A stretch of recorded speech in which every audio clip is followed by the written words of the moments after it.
Today is Belgium's biggest sporting day of the year. Its star Tom Bonen goes head-to-head with his greatest rival, Fabian Cancellara, in the 96th edition of the Tour of Flanders. It's live next on NBC Sports.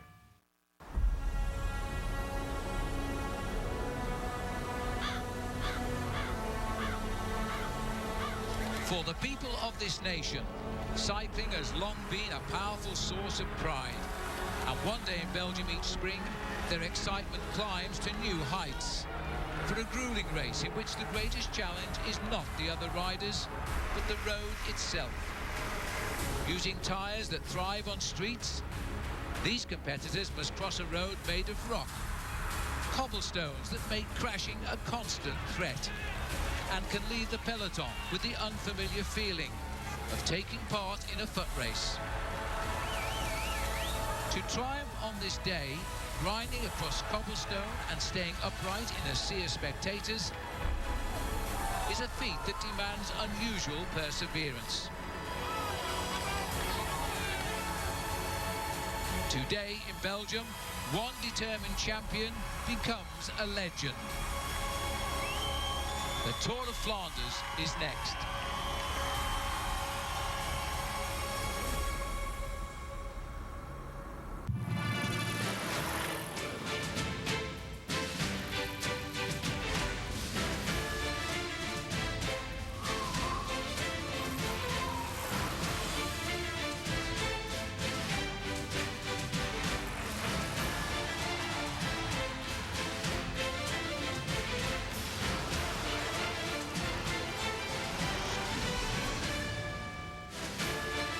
Welcome to the Epic Cycle Series, sponsored by Michelob Ultra. These are beautiful clear skies here in the centre of Bruges in Belgium. It's live coverage today of the 96th Tour of Flanders, presented by Competitive Cyclists. Hello everybody, I'm Phil Liggett. Alongside me is Paul Sherwin. There's a massive crowd here in the square. There's a massive crowd out on the course. We expect to see 250,000 spectators at least. And this is Belgium's big day out. Paul, why is it so popular with the Belgian people? Well, Phil, if you talk about the United States being the home of baseball or the home of American football, well, here in the Flanders, it is the home of professional cycling. It always has been. But this race is the biggest, the toughest, and it really reflects the spirit of the Flemish people.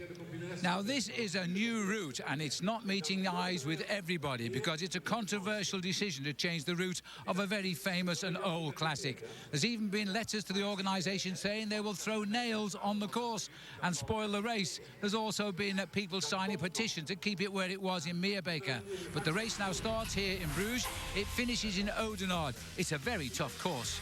I think the change, Phil, is going to make it a much more exciting race, a much more intense race, especially when we get down to the end. Yes, we do leave here from Bruges down to Oudenaarde, and then once the race gets through the finishing town of Oudenaarde, there are 3 completely different circuits around what they call the Mountains of Flanders, and they will be massive mountains. But inside of each one of those circuits, it features the famous climb of the Old Quaremont, and there are going to be so many people there watching this race. The excitement has to be there. And the last climb coming just 7 miles from the finishing line in Oudenaarde. There are 2 outstanding rivals here today, 2 great one-day classic riders, and they really are the big favourites, Tom Bonen and Fabian Cancellara.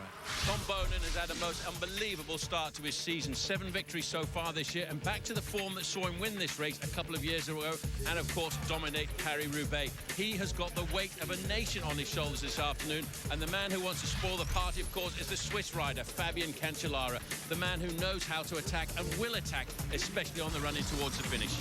Now, sadly, last year's winner is Nick Nuyens. He, unfortunately, is out of the race this year with injuries sustained in Paris-Nice. But the rest of the big names are here. And BMC looking particularly strong. They're led by Philippe Gilbert, who was voted Belgian Cyclist of the Year last year. But there are other riders on the BMC team as well, like George Hincapie, the American. He's a rider going for his 17th finish, which will be a record. It certainly would. What an incredible record for him. But let's talk about the youth as well, Phil. 22-year-old Peter Sagan. I think he might be just a little bit too young to make an impression this year in the Tour of Flanders.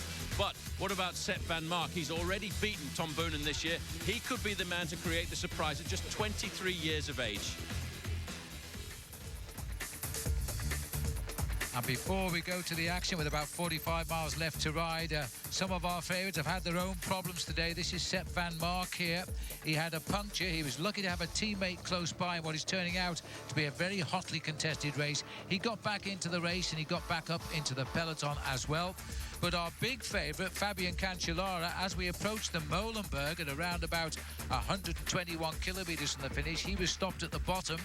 Once he got over the top, he was anxiously looking for a team car, finally got off and adjusted the back brake on his rear wheel himself. And then Peter Sagan, the youngster here, he came back to his team car at about 110 kilometres to go.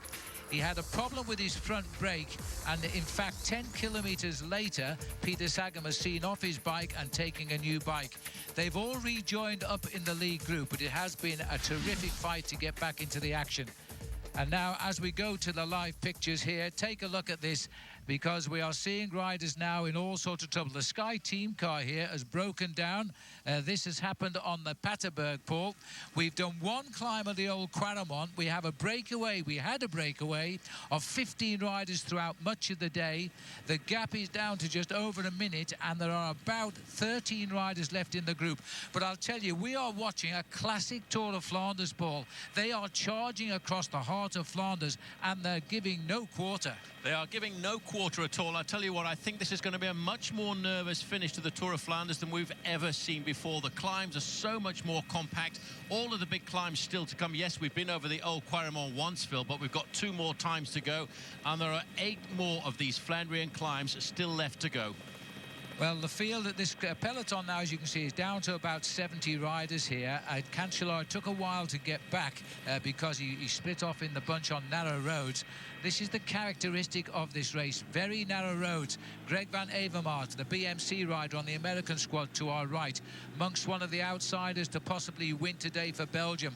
Cancellara is trying to fight his way back into the action up here. This is the traffic block on the Paterberg, and this is caused by cars. It's had to replay, in fact, Paul. That is the Sky car running up the back of the Lambau credit car, I think. Because the stop-go as riders are falling off all of the time and in fact walking on the climbs. Well, they're all very nervous in the main field, Phil, but the team managers are also extremely nervous as well. They want to be in the order that they've been given the day before this race, because that's the best order that they can attain on a race like this. And it's extremely important on the narrow roads, because if your rider has a mechanical incident and you're in 15th or 16th position in the convoy of cars behind, it can mean anything up to a minute before you can actually get in there to help one of your riders. Now, our camera's concentrating here. Remember, these are live pictures, concentrating at the head of the peloton.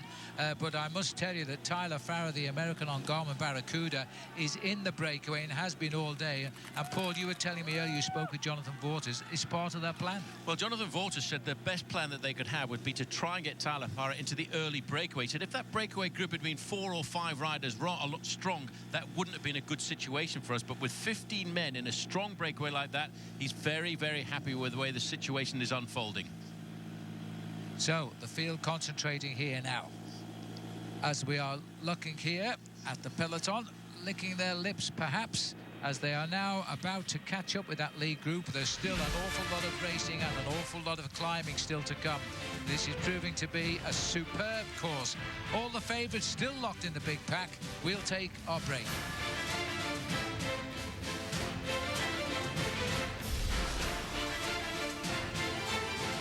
We mentioned the controversial finishing circuit to this year's race. Now let's hear what some of the riders have to say. It certainly completely changed the race. The tactic of the race is going to be completely different, and I also think it's much harder now, which will probably change the outcome and the way the race plays out. You have this Quaremont, a really long one, a hard one, a nasty one, a pain one, and then from there you go to the finish line, and that gives a more open, it gives more action for the race. We've done the same race for maybe 30 or 35 years, so everybody can predict what's going to happen. I think it will be a more open race and maybe more attacks than we've seen in the past. I can't imagine doing the Quaremont and the Paterberg 3 times. That's going to be epic. That will be very interesting and a very important day for me to try to be maybe the first winner of the new Tour of Flanders. And the riders are being proved exactly right. This is proving to be a terrific course, I have to say, Paul, but very much harder indeed. This is the main peloton now tackling the Koppenberg climb. The leaders are down to 11 men, and noticeably, Paul, Philippe Gilbert has got himself right to the front. Well, a lot of riders from Team BMC Racing riding near the front end of the main field as well. George Hincapie looking very strong. Former winner of this race, Alessandro Ballan, the Italian rider on BMC Racing, also riding in the first 3 or 4 places. But here you get a chance just to see what sort of damage the famed Koppenberg can do. It is a beast of a climb, and if you're stuck at the back of the race here, you're going to have to chase for an awful long time to make contact once again. Well, unlike the old Quaremont, this is the only time we climb the Koppenberg. You can see from the Flanders flags there, the flags of Flanders blowing strongly. This is one of the riders, I think it's Andreas Schillinger, who has been dropped from the lead group, and he's checking where the peloton are. And they're right there behind him now, fanning out across the road, dead centre, the champion of Belgium, Philippe Gilbert, being paced by the former champion of Belgium, also on Team BMC, Greg van Avermaet. They're just in the centre of the pack. And in second position there, you can see Alessandro Ballan with the world bands around his sleeves, looking extremely strong. Fabian Cancellara just going out of shot there, looking very comfortable indeed at the front end of the main field. He doesn't even seem to have broken a sweat just yet. Well, he has had a rough ride. Now, Tom Bonen, over the last half hour, has been seen to follow him. He's just gone underneath our camera at the moment, so he's not too far back. He hasn't climbed the Koppenberg, though, as strongly as Fabian Cancellara. And we've seen Bonen in previous Ronde van Flanders or Tour of Flanders attack on this very climb. Yeah, I think all the riders, Phil, this year are a little bit scared about the change in the race route, because the race, once it comes down to Oudenaarde, there's 3 distinct different circuits, taking in the old Quaremont on each occasion. And in fact, talking to Jonathan Vortersville just before the start of the race this morning, he said a lot of riders are strange of exactly what sort of tactics to adopt, because they fear this running towards the finish. Oh, there's Cyril Chavanel just going off to the left-hand side, taking the risks to try and get himself to the front end of the main field. Riders will do almost anything to get themselves to the front end of the pack in these races. Yes, a reaction from Green Edge. No takers there as he takes a look back at the field. And as we watch the men making their way away from the Koppenberg, I'm delighted to tell you that the women's Tour of Flanders has finished. In first place was Judith Arndt of Germany and the Australian Green Edge team. But Christian Armstrong of the USA is bang on course for a place at the Olympic Games in London as she crossed the line in second place. It was a breakaway as well. So as we're looking here at the leaders, just if we do get a little bit of picture breakup, it's out of our hands. These are coming live from Belgium. We are sat on the finishing line in Oudenaarde. Little bit chilly now. The wind is ducking in and out. So the sun is ducking in and out behind the clouds. But a perfect day for racing. And that's Tyler Farrer here. He wanted a long breakaway today.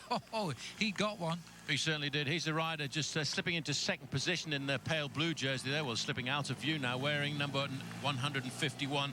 But his Belgian teammate on the Garmin Barracuda squad, Sepp van Mark, is the unique team leader of this American squad today. He's already been a winner of a race this year early on in the season when he beat Tom Bonen to the line in the Omloop Het Nieuwsblad, which finished not too far away from here. Now the crowd wait to see who is next up the hill here, because the gap is closing down pretty quickly now. There's some of the names left in the breakaway. It was 15 riders. It's down to 11 at the last count. The rider behind is actually slipping off the back of the break. As setting the pace here is Baptiste Plankert. Now, a lot of people are speculating, is Baptiste Plankert a member of the famous Plankert family who are from Belgium? And in fact, although he is a Belgian, Paul reliably informs me he's no relation. No relation at all. It's a well-known name here in Belgium because of the great famed dynasty almost of the Plankart brothers, Walter, Eddie and Willie, whose son Joe went on to race, and they were exceptionally good bike riders. But of course Baptiste is no relative at all. The main field now, Phil, are starting to get extremely nervous because they realise now this is crunch time. This is the part of the race when they start to get into a repetitive ascent of all these Flandrian climbs, and around here they call them the Mountains of Flanders. And for these bike riders in this race of 160 miles, they are starting to get rather tough. So 16 climbs in all today as we switch back to the team car just before Tyler Farrer grabbed his little bag there, which has got his food for the rest of the day in it. This is the last feeding station, 63 kilometres out from the finish. The rider at the back there pulling on his bag was Manuel Belletti in the breakaway. There's Farah, far left of our picture in the blue. I have to say, he's tamed these hills today. He's never looked under pressure on the cobble climbs at all. He rode up the old Quaremont first time, looking extremely comfortable. Well, that was Farah there, just sitting up in the pale blue jersey. Hasn't had a win so far to his credit this season, Phil, but he did finish second overall in the early season Tour of Qatar. Philippe Gilbert, nearest camera, in the black, yellow and red jersey of the champion of Belgium. He hasn't shown any form. He's had all sorts of problems this year. He's had wisdom teeth problems as well. He seems to be recovering, but today the pressure's on him, and this is a typical scene on every corner. We get somebody taking the chance to change a wheel or fall off, and they've spotted it here. All the teammates waiting for the stricken rider. It must be the team leader. Well, this is what happens, you see, Phil. This is why on these narrow roads of the Flanders, this is a pre-assigned plan. Kevin Holzman's, I think. Yeah, if somebody has a problem, one of the riders will swap a wheel with the rider who's had a mechanical problem, allowing the team leader to get back into the race a lot quicker. In fact, it's Oscar Gatto, the rider underneath our camera right now, who had the problem. Now, he is their sprinter, and they've decided he is the man and worth the service. Well, you can understand now why they've done that. You see how a lot of riders have been dropped behind because of that climb of the Koppenberg. And in fact, on some of these cobble climbs, the team cars are not allowed to go over. They go through a deviation. So over the top of the climb, if you have an incident, you've got to repair it yourself up until the moment when your team car can get back in behind the race. Maria Borrestraat. This is a little section of cobblestones here with no climbs. It's number 7 of 8 on the day. It's taken us through 194 kilometres covered, which is just under 120 miles. Already under the wheels in perfect racing conditions. We can tell you there's huge crowds on the actual climb of the old Quaremont. Row after row of marquees and tents and people enjoying themselves. That's one of the big draws now, that this race is going past that point 3 times before it finally finishes in Oudenaarde. Well, this is turning rather interesting, because the gap between the leading group of riders who we're following here had come down to just around about the 1 minute margin over the peloton. But now it's starting to stretch out again. In fact, it's stretched out up to the 2 minute mark almost. And that's an indication that the big guns in the main peloton are doing exactly what Jonathan Waters expected this morning. They're starting to watch each other because they're a little bit concerned riding this race a little bit in the unknown. Because of the change of race route, it's made it difficult to know just exactly where to make the efforts of riders who've raced this race 4, 5, 6 times before over the same. So there's a massive crash here at the back. Yes, and this is nasty. And that's Cancellara in the middle of the road. Down there.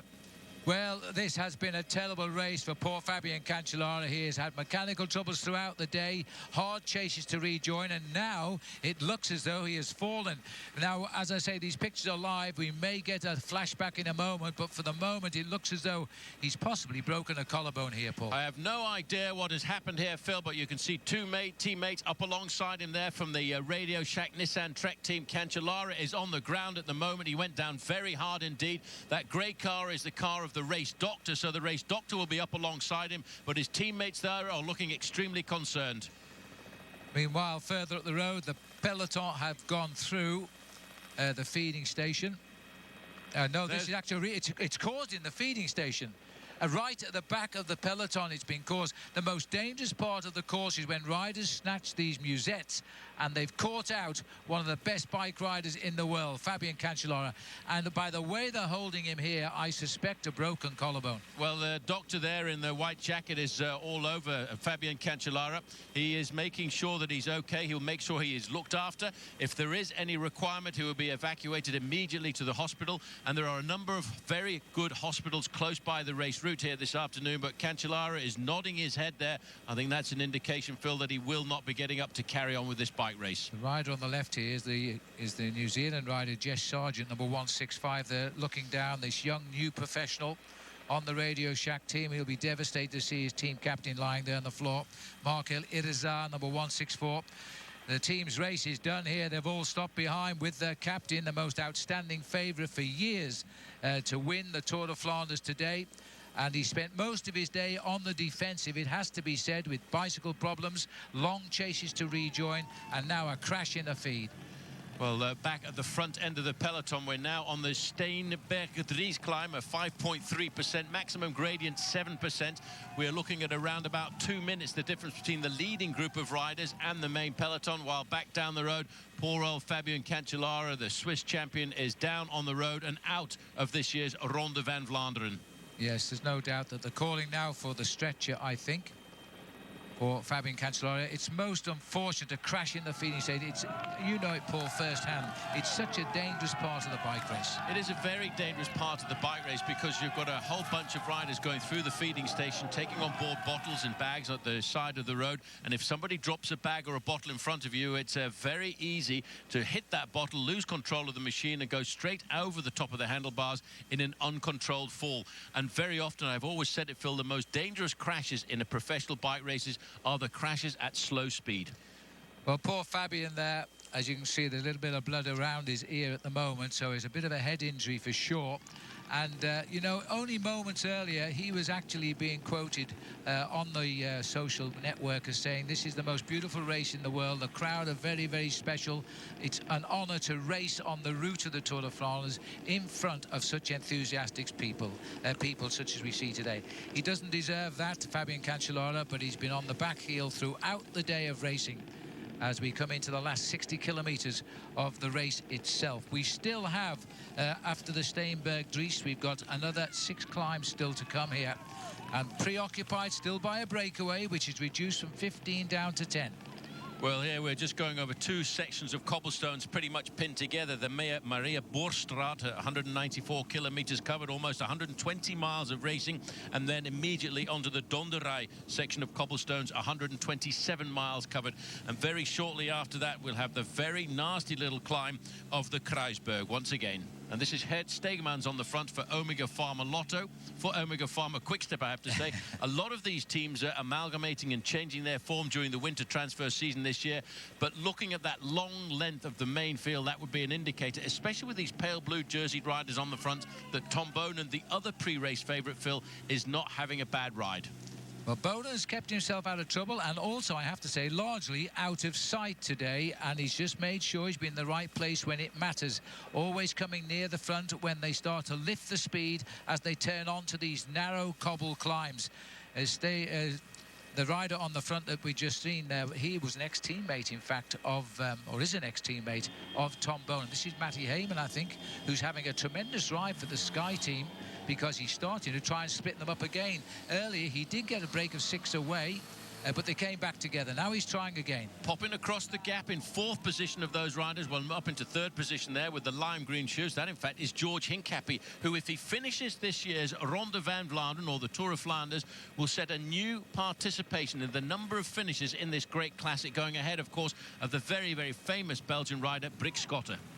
Well, what an honour too, and George, an American riding on the hallowed Belgian soil here, and they'll take the record away from the great Belgian, Brik Schotter.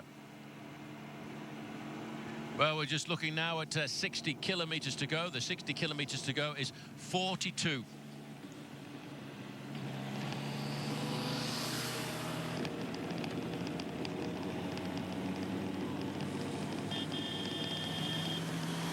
So as we look at the peloton here, flag up there warning the race, but the pressure is on by Europe car at the moment as they continue to try. In fact, that breakaway has slipped away under the melee at 1:48, and the reason being poor Fabian Cancellara is down on the road in the feed. And Cancellara is in all sorts of trouble here, almost certainly now. His race is over as we head towards the finish. Today's special live presentation of the Tour of Flanders is brought to you by Competitive Cyclist. And the gap here now is 1:35. That crash to Fabian Cancellara has allowed them to pull away a little bit, but they're organising the chase now, especially the French Europe car team, Paul, because it's come back to 1:35. Yes, but the American squad, BMC Racing, have still got a lot of strong riders at the front end of that peloton. I just noticed their former world champion, Thor Hushovd, the Norwegian rider on that squad, moving to the front end of the pack. Maybe they think they can set something up for Philippe Gilbert here this afternoon, because although Philippe Gilbert is much better suited to the hilly classics like Liège-Bastogne-Liège, which happens in a couple of weeks' time, he certainly, as a Belgian, Phil, has always expressed his interest in trying to win this bike race. He hasn't had a great start to the season this year, but certainly if he could come up with the goods on a day like this, he would like to do it. This is Tom Wielis, who was in the breakaway being swept up, and that's the first chance we've got to see the new colours of the Argus Shimano team. They announced their change of sponsorship only yesterday, and so he's now back in the field here, the Dutchman. One by one, they are sweeping them up here. A lot of anxious faces now because we've gone over the Steenberg Dries. The next climb comes 210 kilometres from the finish, and that 210 kilometres into the race, rather 47 from the finish, and that's the Kreisberg. Well, BMC Racing in the red and black jerseys are being very, very attentive, trying to pick up the pace, trying to pull back that leading group of riders. It's down to 1 minute and 24 seconds their advantage, and they're all thinking about the next climb of the day, which will be looming up in front of them, and that will be the Kreisberg, followed very, very quickly by the Eau de Quaremont. And I feel certain, Phil, that somebody will try and use the Eau de Quaremont as a leapfrog to victory. In second position, in the blue, white and red jersey, the tricolor of France, is the French national champion, Sylvain Chavanel, who himself is in great form after a recent victory in the 3 days of La Panne. Yes, so we're coming into the last 57 kilometres, which is 36 miles of racing left to go now. And they've still got the 2 ascents of the Old Quaremont as well. This peloton is really taking some pounding just now as riders try desperately to get off the front, bring this breakaway of 10 riders and then concentrate themselves. This looks as though Tommy Voigtler is putting himself on. He's also been off the bike with a flat tyre today. Well, the Tour of Flanders, Phil, at the end of the day, when you go down to the showers, the stories are stories. There are so many of them. Everybody usually has a little bit of bad luck during the Tour of Flanders, but you hope it's not going to be an accident which is too difficult to get over, like the one we've just seen happen to Fabian Cancellara, and everybody fights back into the race at some time or another. Sitting in second position there is Gert Steegmans, the teammate, of course, of Tom Boonen. A little bit further back, the rider from Garmin Barracuda in the pale blue helmet. He's Johan van Summeren, the winner previously of course, the great Paris-Roubaix Classic, and that was a bit of a shock to one or two of us 12 months ago. It most certainly was, and I think there wasn't a dry eye in the house because he's such a popular helper as a rider, never a winner normally, and then he had his big day on Paris-Roubaix, which, let me take an immediate remind you of. We'll be showing you Paris-Roubaix live next Sunday here on NBC Sports, so enjoy that. Right now, this is a classic Tour of Flanders. The peloton is really very, very tenacious today. There's been a lot of problems in that peloton, but they keep fighting back and pushing the pace at the front. And it's not the favourites who are appearing in our television cameras at the moment. Well, not yet, but it certainly will be a little later on. The inimitable style there in the green jersey of Europcar, that is Thomas Voigtler. On 2 occasions in his career, he's been a wearer of the yellow jersey in the Tour de France. I have to say that last year was his best ever performance, finishing in 4th place overall. He was oh so close to getting onto the podium. He's a very aggressive bike rider. Now, if you've got a book which indicates you the tactics that you need to adopt in a professional bike race, throw that away, and that is the way that Thomas Voigtler races. He races with his gut. He races with instinct. He does indeed. He's never had a top 10 finish in these Belgian classic races before, but he has had a 10th place finish in Liège-Bastogne-Liège, but that's a hilly classic. That's due in a couple of weeks' time and more likely to suit his style of racing. But he is one of those riders. He often says that the riders in the peloton don't like me. And the reason they don't like him is because he annoys them with attacks like this. Well, you see him there just playing with his ear. That's because all of these riders have got race radios in. They're getting all of the information possible fed up to them from their team managers in the race cars behind. Most of the team managers, Phil, don't actually drive the car in a race like this because it's live on television. The team managers will be in the passenger seat, and of course they will be watching the same images that we're watching now. He's just playing around with his little earpiece there, which means he can talk back to the team car. But he's not going very far now. He would ideally like 1 or 2 riders to perhaps come forward and join in with him and see what they can do. The gap is coming down. 61 seconds. That was once the gap Lance Armstrong won the Tour de France back in 2003. But it's gone down to a minute now as the peloton string out that long, long line of riders on another tight turn. Well, we're about 8 kilometres, 5 miles from the next big climb of the day. That's Kreisberg, and then after that it will be the Eau de Quaremont. Well, it looks as though little Tommy Voigtler is about to get caught here as the field sweep up behind him. So they're all together again in the peloton, and the gap is just inside a minute for the first time now. It was nearly 6. The field is lining up. So as they go, remember, you're watching the Epic Series presented by Michelob Ultra. Well, this is the town of Ronse now at 51 kilometres or 32 miles from the finish here. There's still a number of teams all throwing the weight behind, attack after attack, but there's no formal working at the front. No, there's no organised chase in the main peloton. It's a question of nervousness, I think, on everybody's shoulders. This is what it's like racing in Belgium. You have to be very alert, very attent, because when you go around any corner, there could be some rather dangerous traffic furniture. Those guys on the left-hand side, they're going to have to ride an awful long time to get themselves back into their peloton, because that's a very high curb to have to negotiate. As they come up one side, they're losing place in the peloton here as they continue to chase. The gap is now down to 50 seconds as that breakaway, which went away very early on today as we went out around the countryside. Here's Tom Bonen. First time we've seen him for a while, number 21, just in front of number 108 there, which is Luca Paolini, who's also a very good sprinter. If he gets down to it, he may have a problem with the last couple of times up the old Quaremont, though. Well, we're inside now, 31 miles to go to the finish, and there are still 6 climbs left here in the Ronde van Vlaanderen, as they call it here, the Tour of Flanders. And the next climb on the agenda in about 3 miles' time will be the Kruisberg. It's a fairly easy climb. It's the climb that comes after that, Phil, that everyone else will start to fear. And at 36 kilometres to go, or 24 miles of racing left, the older Quaremont riders will ascend for the second time here this afternoon. So the field here trying to organise a reaction to the group at 50 seconds. We've still no update on the condition of Fabian Cancellara, who crashed in the feeding station some 38 miles from the finishing line, except he has been taken to hospital with his injuries.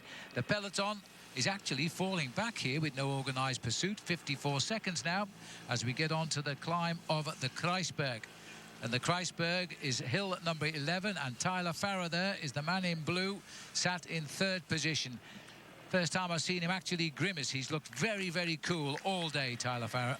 Well, the American sprinter on the Garmin Barracuda team, Phil, has actually looked very comfortable on a lot of these climbs. It was suggested to him by the team management, look for the early breakaway here this morning. This is Thor Hushovd on the front now there in the jersey of BMC Racing, the black and red jersey, former world road racing champion. I think today he will be sacrificing his own chances for maybe Philippe Gilbert, the Belgian national champion, or why not Greg van Avermaet. Well, this looks like Hassan Basayev who's making a move here for Astana. And it looks as though I thought he wanted to get away to have his lunch in peace, but he's put that in his back pocket now as he tries to open up a bit of a gap. Well, this is a fairly long climb they're looking at here, but it's not a cobble climb like some of the other climbs that the riders will face up to here this afternoon. It's a long, smooth surface climb at 2.5 kilometres long, and that's just around about 1.5 miles. But look at the chaos which is the Ronde van Vlaanderen. Over on the left-hand side there, you can see the Lion of Flanders and the main field for the first time filling this very long straightaway. Get a sight of what they've been chasing since the very early part of this race, the survivors of that early morning 15-man breakaway. Well, we're now deep in the heart of Flanders here in Belgium. This is Ronse, and this is an area which is famous for its post-race circuit races after the Tour de France in the month of July. Basayev tried to be the first to bridge the gap. As Paul has said, that breakaway, once 15 strong, has been ahead virtually all day today. In the first hour, they covered 30 miles.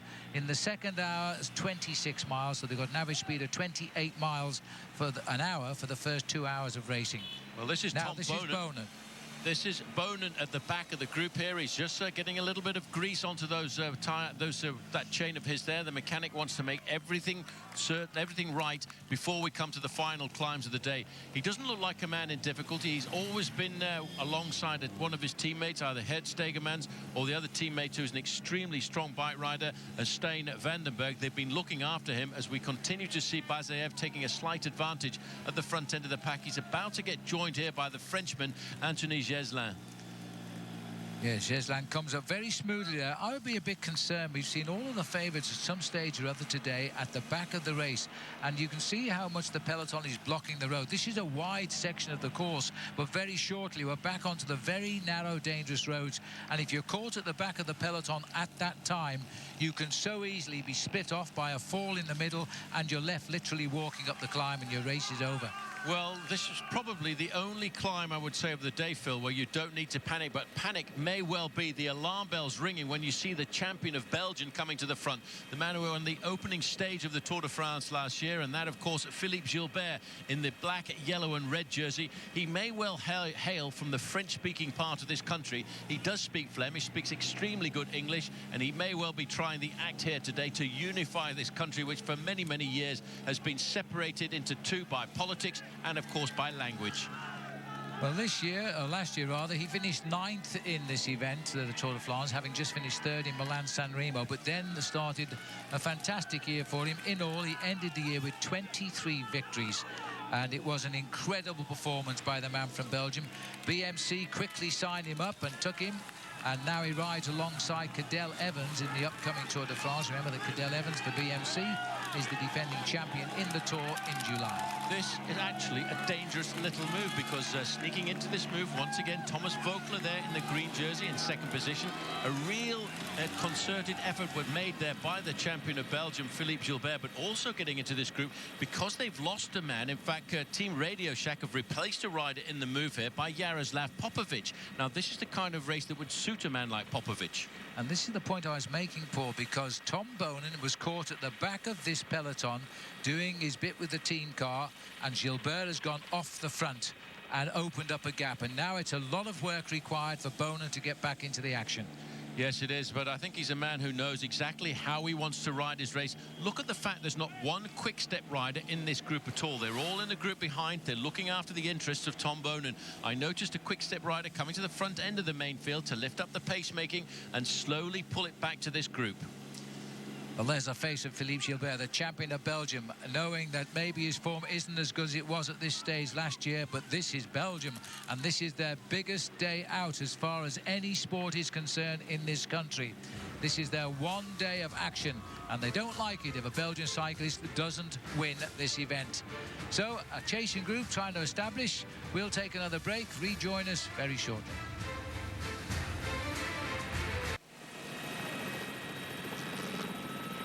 Welcome back to the Tour de Flanders. We're live. There's 46 kilometres to go. That's about 26 miles left to the finish here. And the breakaway, literally, as you rejoin us, has been caught by the field. David Bouchier here, the Frenchman, is still trying to stay away. He's been in the original break of 15 riders, but there is the coming together of the field. Well, the field now realise that the Tour of Flanders is getting underway. They've got two more ascents of the famous climb of the Old Quaremont. Many years gone past, I always said the race doesn't start till it gets to the Old Quaremont. Well, this year, Phil, they've probably got 3 starts, because they're going over the Old Quaremont 3 times in this event here this afternoon.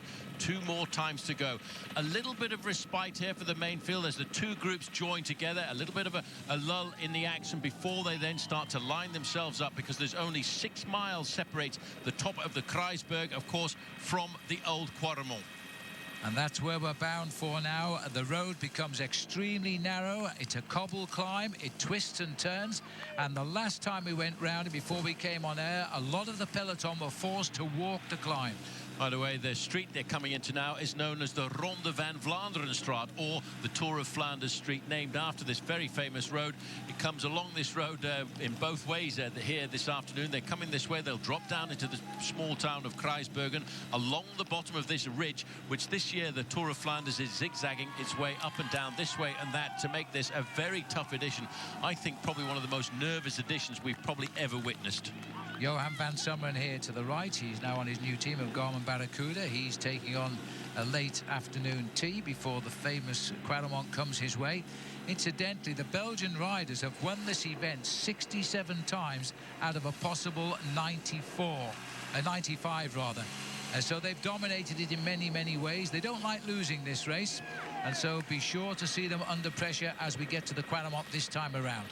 Well, Boucher, the rider in the front there from FDJ, the French team, is in fact from not too far away from here, because he was born in the small town of Fourmi, which is just over the border, not too far away from here.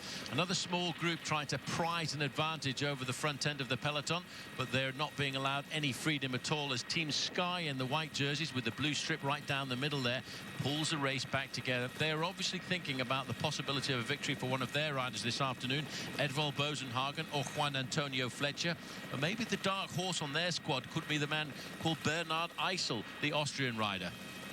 Yes, Eiselwood is quite likely to spring a surprise. The Austrian is a very affable character, but this rider is trying to ride them all off. It's a hopeless task, I'm afraid. David Bouchier, he's been in the breakaway of 15s almost since the flag was dropped, and he's the sole survivor now. The flag of Norway there waving for two riders, Boysenhagen and also for Thor Hushovd, both riders last year winning 2 stages each in the Tour de France. So Norway don't have many big cyclists, but these two are particularly good, and they're both in that field at the moment. Coming up on the outside now, the Dutch riders for Rabobank also moving their men forward. Lars Boom's been very, very active on that squad. Meanwhile, back in the field here, this is Kuzinski of Katusha. The field is regrouping. The battle is about to recommence. We'll take another break. Rejoin us.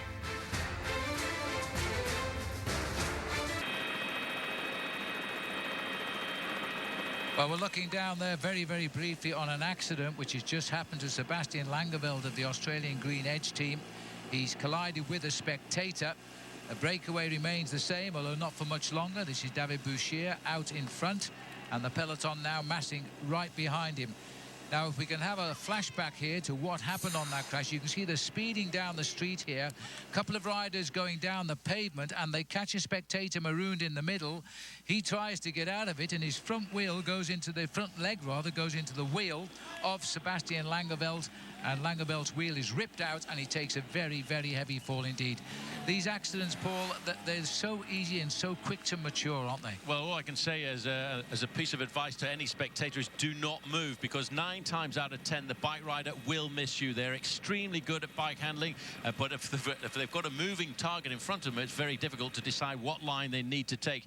In the main field, though, Phil, they really are starting to whip up the pace. It is the final couple of kilometres as we get ourselves to the start of the Old Quaremont, and that's Frédéric Guédon sitting on the front end of the main field in that white jersey for FDJ. He's a very experienced rider. What he's trying to do, Phil, is get into the narrow streets to slow down the pacemaking at the front end of the peloton, hoping his teammate will get a couple more seconds advantage. And Guédon here in the Tour of Flanders will retire from the sport next week in the Paris-Roubaix race, which we will also show you live. He's coming back from injury himself, but determined to retire in a race he once won, which will be next week in France.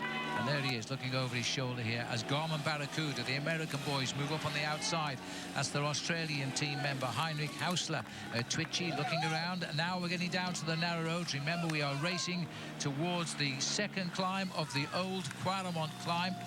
And that's the end of David Bouchier now. We're all together, 24.5 miles to go, and it's bye-bye from David Bouchier, who's been in the breakaway all day thus far, and he's caught 25 miles from the end. Well, we talked, as I said earlier, in the day, Phil, to Jonathan Vaughters. It seems as if his tactics are unfolding perfectly for the moment, because having had his man in the breakaway, Tyler Farrer, he was in the break of 15 men for a long time. His team didn't have to do any chasing. We now start the Old Quaremont for the second time.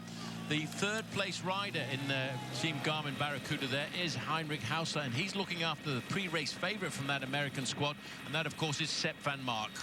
Picking up a nice tailwind on the cobbles of the Old Quaremont at the moment here. The spectator, there's no room on the road to stand at all, as you can see. And the riders haven't really got a smooth edge to these cobblestones. They've got to battle and bounce their way up to the summit. The art of riding these is fast as you can, and hope that you splinter the field.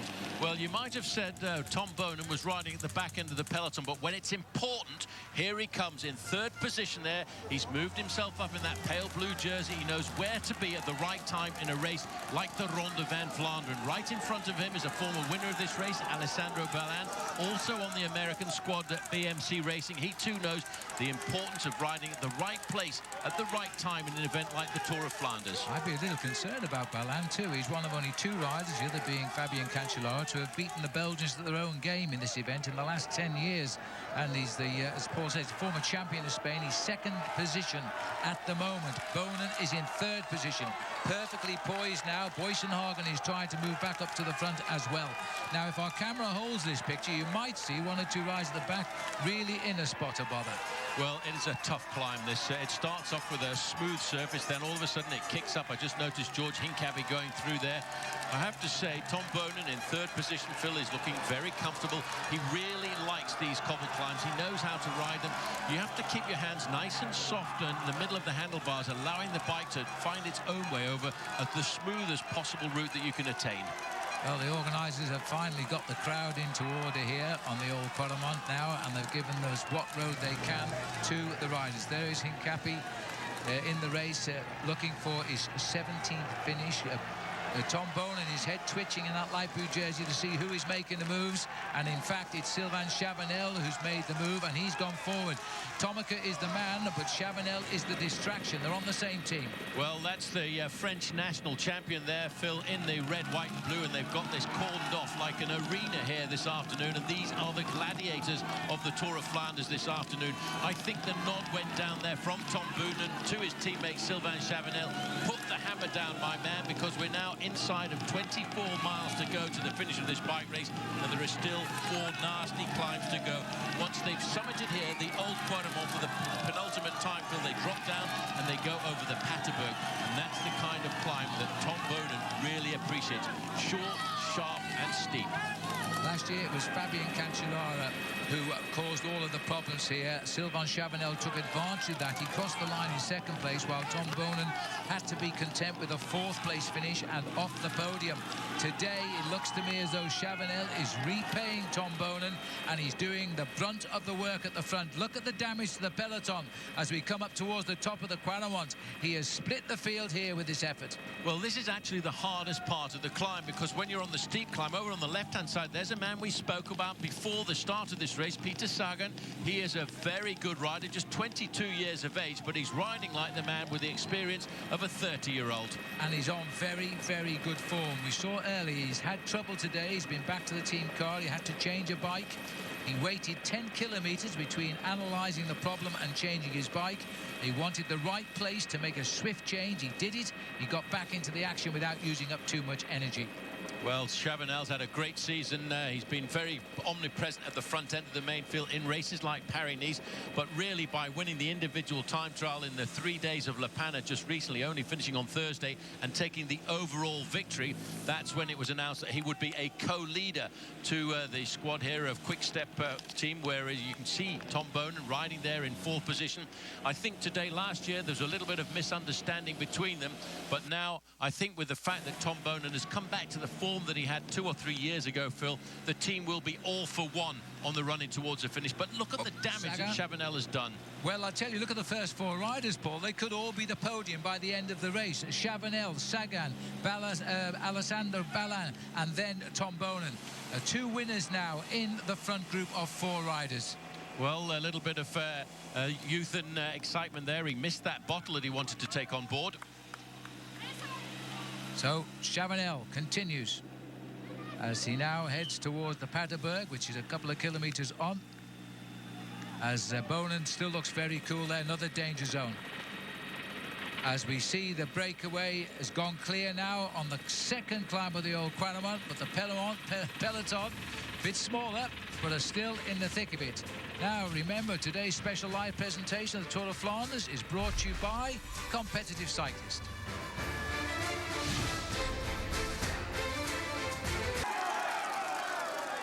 Welcome back as you're watching the leaders here now on the climb of the Paterberg, where I can tell you it always happens when we go to commercial, I'm afraid, because we had a huge crash again as the peloton turned on, and it looks to me as though it is the fault of Johan van Summeren here, the boy in black, and this was a particularly ugly pile-up on a bend as they all go crashing down and blocking the road. Amongst other fallers there too were riders such as Luca Paolini went down, and I think Luca might be in this lead group at the moment. I may be wrong about that, Paul.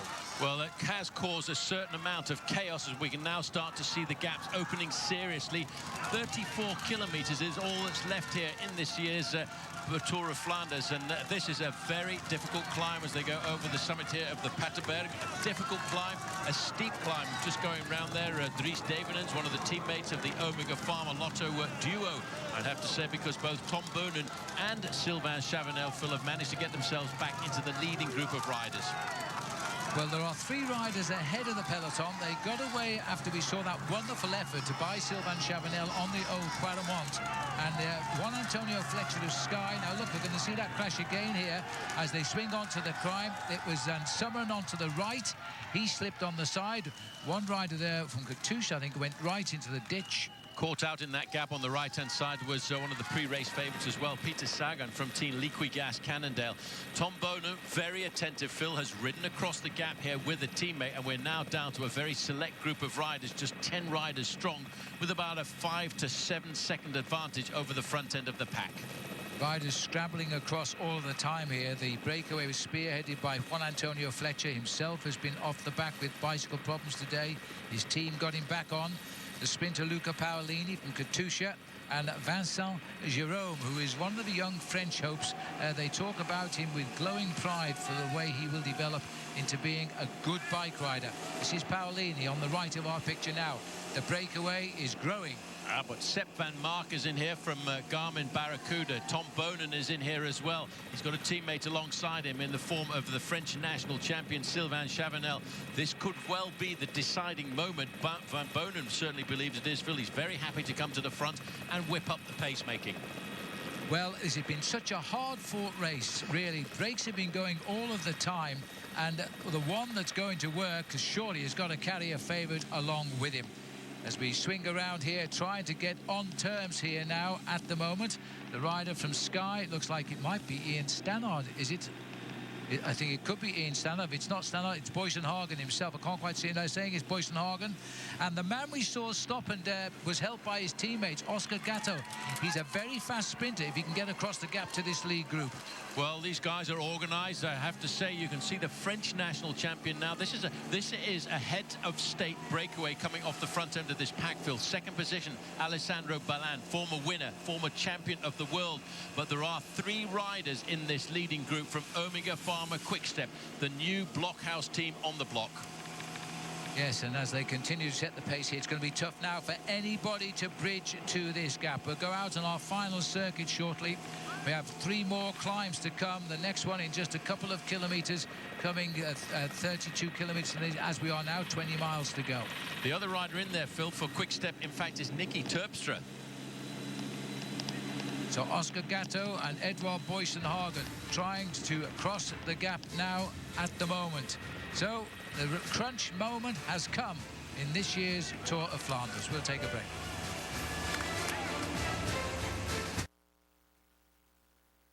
The Epic Cycle, presented by Michelob Ultra on NBC Sports Network, is brought to you by Competitive Cyclist.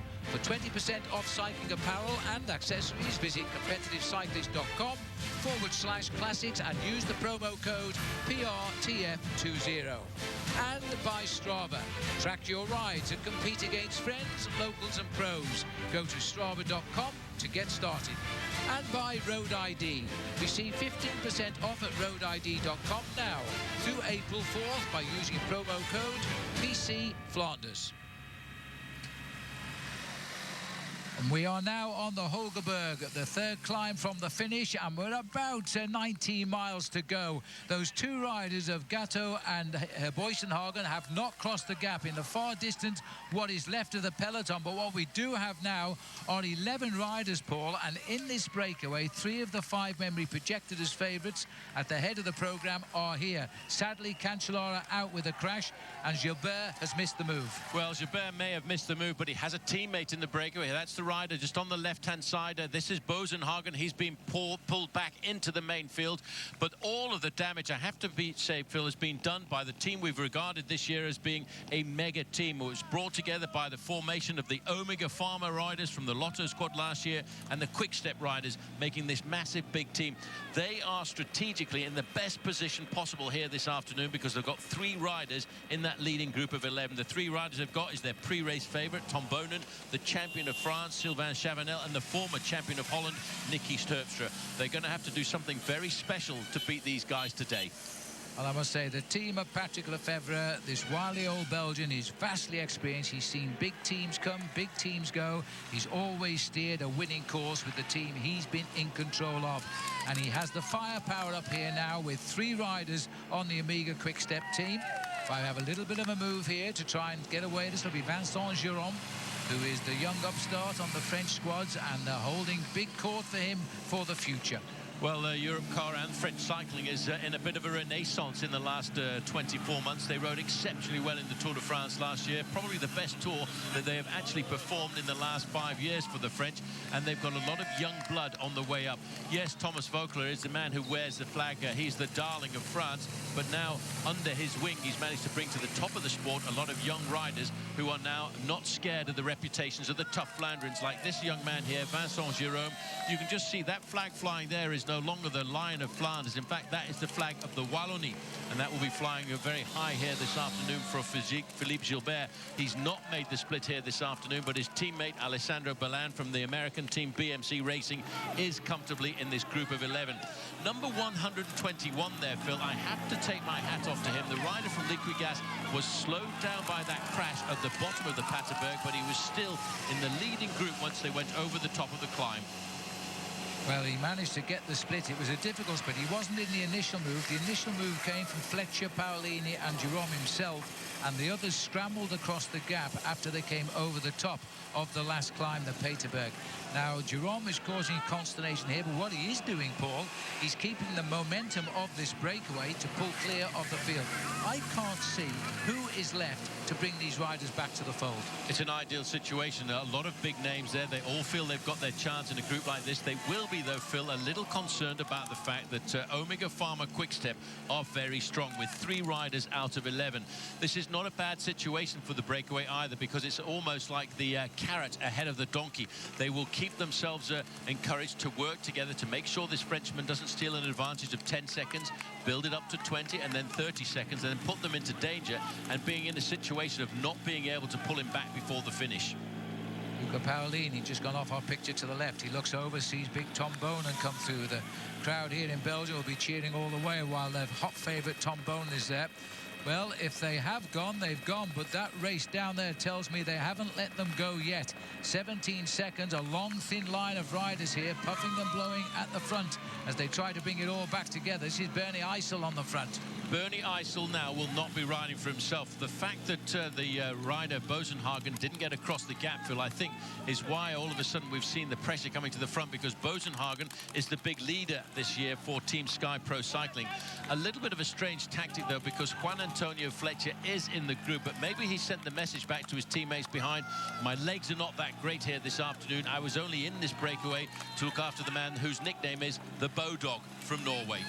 Well, 4 years ago, Fletcher did finish on the podium in this event when we finished in Meyerbecker, and he was third then. And this is good to see a French rider on the attack. The French do not feature well in this event over the years, but right now Jerome is riding extremely strongly. This is a little bit of a dangerous move, though, because although Nicky Terpstra has got an advantage, jumping straight across the gap is Sepp van Mark. Now, he is the man who at the start of the day was the Garmin Barracuda squad's tip for the top, and that's what Jonathan Waters told us this morning. They were all riding for this man. Tyler Farrar, the sprinter, had an opportunity to get into the early morning breakaway, but it was all about the man, the youngster, 23 years of age from Belgium, riding on an American squad who was going to ride for himself this afternoon. Just scrambling across the gap, you've got Luca Paolini in the red jersey on the Russian Katusha squad, but everybody else now picking up the pacemaking. I'd be worried about Nicky Terpstra. He's bang on top of his form. Not very far away from where we're commentating here in Oudenaarde is the town of De Panne, which is on the Belgian coast. And last week, Terpstra finished 4th in their small stage race there. So he's got good form. He's had a win as well. Probably having one of his best starts to a new season. But they're not having any of it here. Look at the work being done by Fletcher in the black as he drags the rest of the breakaway across. All of this in fighting is going to pull them out a bigger lead over the chase. Well, there's a group at 16 seconds, and the main field are 44 seconds behind, but they're stretched out into a very long line. This race, Phil, this afternoon is far from over. 16 seconds is the gap now, and that group number 2, I think, is still Gatto, but Gatto himself now has gone back into the field. 16 seconds the spread to the whole of the contenders now. We will take another break at 15 miles to go. Next Sunday, the Epic Cycle Series, presented by Michelob Ultra, continues with Paris-Roubaix. The world's elite cyclists combat the hell of the North next Sunday morning, live at 9 Eastern on the NBC Sports Network. So that's a great coverage of Paris-Roubaix. It's live, of course, and all of these riders coming together again to do battle. Not very far away from where we are today. This is the biggest race in Belgium. Paris-Roubaix is the biggest one-day race in France. They are scrambling here, Paul. They're racing to keep the pressure on. Do you think this is the winning move? I'm pretty certain this is the winning move of riders because you've got all the big names. Sure? But as I say that right behind, they're boring down upon them. They've still got about a 40-second advantage, and I really can't understand why this race is not riding away. Nicky Terpstra, the former champion of Holland, he's putting the pedal to the metal here this afternoon, trying to drag this group clear, and they're hoping that they're going to survive to the next climb, which will be the climb of the Old Quaremont for the last time, but that's still 4 miles to go. And as we look here at Team Sky, and they've done the damage to close this down, to bring Boysenhagen back into the action. News coming from the camp of Fabian Cancellara from Trek Bikes is that he has broken his collarbone. And that's the only update we have had since we saw that crash, which came in the feeding station with about 38 miles to race. Poor Fabian today out of the Tour of Flanders. Nicky Terpstra here, former champion of Holland, though, trying to drive away to a lone win. Remember, we are now racing for the third and final climb of the Old Quaremont. Well, Nicky Terpstra may well be the surprise move here by Team Omega Pharma Quickstep. He ridden very well in the early part of this season. As you've mentioned, Phil, he was 4th overall in the 3 days of Le Panne, but he was also the winner of the race across Flanders, the Dwars door Vlaanderen. But Team Sky have got themselves organised. They're in a pretty impressive situation too, because they've got Juan Antonio Fletcher in the breakaway. That was Bernie Eisel doing the big turn. He's now allowing Christian Knies to do the pacemaking on the front, and they have done a great job of pulling that gap back from 45 seconds to inside of the half-a-minute margin now. The pressure is on Team Sky to do something next time we come to the Quaremont. It is all down to Sky to repair the damage. They didn't have the man they wanted in the breakaway. They had Juan Antonio Fletcher up there. He must have said, let's bring this back together again. It's still Vincent who's tried to get away here, Vincent Durand. As he still joins up with Terpstra, but he keeps checking. He flick of his elbow there. That's to say, come on through and set the pace. But I think Terpstra has about reached his limit. Well, I'm sorry I predicted this to be the winning breakaway, because I was the bringer of doom on that breakaway here this afternoon, because the main field, led by the Team Sky charge here, is about to all come back together. Apart from the lone two who managed to get off the front of the main field, I don't expect that Tom Boonen and his riders from Omega Pharma Quickstep expected to see the main peloton again today. Well, we are only 12 and a bit miles from the finish of the Tour of Flanders, and the whole peloton, the peloton that's left in this race, have rejoined at the front. But it is still Terpstra and Jérôme who are trying to stay away in the confusion. Well, jumping across the gap there, you've got Team Sky making sure that that move doesn't go clear again. Sylvain Chevenel in 3rd position in the French red, white and blue jersey. He is attentive. Juan Antonio Fletcher knows not to let anybody get away at a time like this, especially after the work that's been done by the teammates. Well, there's the information as we start our third and final circuit here, as the riders now head out to the Old Quaremont for the last time. Luca Paolini at the front. The two riders are just about to be caught here. 20 kilometres or 12 miles to the finish, and I'm pretty sure the peloton is going to be all together any moment now. And as the riders hit the Old Quaremont now for the last time, they caught those two leaders, and it is the former world champion Alessandro Ballan of the American BMC team who has gone clear alone. Well, he's taken the initiative, Phil, of putting the hammer down, and he's now starting to get himself onto the hardest part of this climb. Well, I think it's the hardest part of this climb. It's the false flat after the steep start to the Old Quaremont. Look at the crowds on the left and right-hand side of the road. Tom Boonen is on the front end of the main field, but he's always covered by Pico Pozzato in that lime green jersey on the left, or by Peter Sagan in the lime green jersey of Team Liquigas Cannondale. They're now starting to open up the gap, but we're now inside of 10 miles to go to the finish. And again, the gaps are forming on the climb here, but this is the last time up this hill, but it's very swiftly followed in just 2 miles by the last climb of the race, the Peterberg, and then it's everybody for themselves, eyes down in the run into Oudenaarde and the finish. perfect move by Alessandro Ballan today. They've had a lot of big riders on BMC and they played all of their cards, and Ballan has watched and waited, and the result is now he's always planned to give it all his strength on the last climb of the Old Quaremont. Well, he's a man who hasn't won a professional bike race, Phil, since 2009 when he won a small race in Belgium, as it happens, back in August. But he's now decided to put the bit between his teeth and put the pressure down. But he's being chased by another Italian. This is Pippo Pozzato, a former teammate of Tom Bonen. And look at the gap. They are starting to open now on the false flat of the Old Quaremont, straight across that gap, as if it was absolutely nothing indeed. In fact, we're now looking at a three-man breakaway as they get towards the top here. Tornado Tom Frietjes. Yes, I'm sure that tonight Tom Bonen will be having a big plate of Belgian fries if he can get himself the victory in a race like this. They're on the last few hectometers of the Old Quaremont. A bit of a flat road, then down into the descent, and it's over the Paterbergville, which is the last climb of the day. The active Olgas, the chasers, and they're being led here by Luca Paolini as he tries now to close down the gap. But they may have let the three strongest riders slip away here and come together on the very last climb of the Old Quaremont. I saw the face of Tom Bonen halfway up the climb. He was gritting his teeth and was not enjoying the climb at all. But he's found his strength somewhere to cross that gap to Ballan. Well, that's what he was looking to do. He sat on the wheel. He's got the advantage tactically here because in this group behind, he's got two or three teammates, of course, still in there all of the time. Sylvain Chavanel, he will sit there. He'll be comfortable in his armchair ride with all of those other riders doing the pacemaking. If they catch this leading group, watch out for the counter-attack to come from Sylvain Chavanel, the French national champion. This has been such a difficult race to lead. You've had to be strong throughout the day to marshal every move because each breakaway that's gone has looked likely to succeed.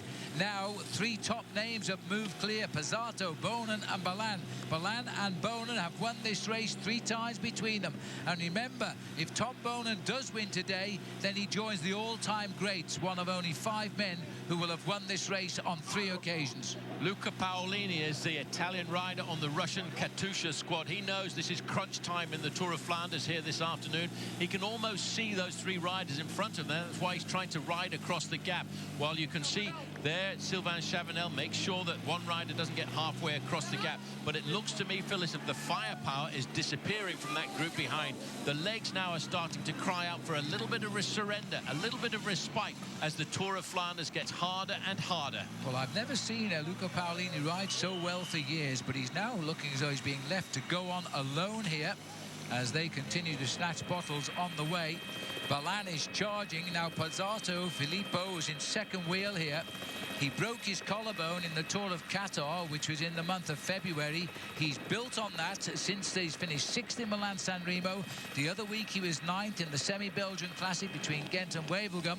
And now he's got into what might be the winning move here. As we're seeing, Paolini has had to go it alone. 10 miles to go to the finish. And this little Italian sprinter needs to get to the front to use it. Well, that's what he's thinking of doing. He wants to get himself across the gap. This is a hard thing to do, to get halfway across a gap, because he's using a lot of firepower, a lot of energy, Phil, trying to get across this gap. Then all of a sudden he's going to take a turn onto the start of the Paterberg, and that really hurts. The difference in pedaling style between the fast pedaling on these little downhill parts of the road, then the climb of the Paterberg, could be the undoing of Paolini. But he's halfway across the gap, and Pippo Pozzato is still prepared to help with the pacemaking. We are not far from the actual climb of the Paterberg now, which is the springboard to the finish. As they continue, the last Italian rider to win this was indeed Alessandro Ballan back in 2007.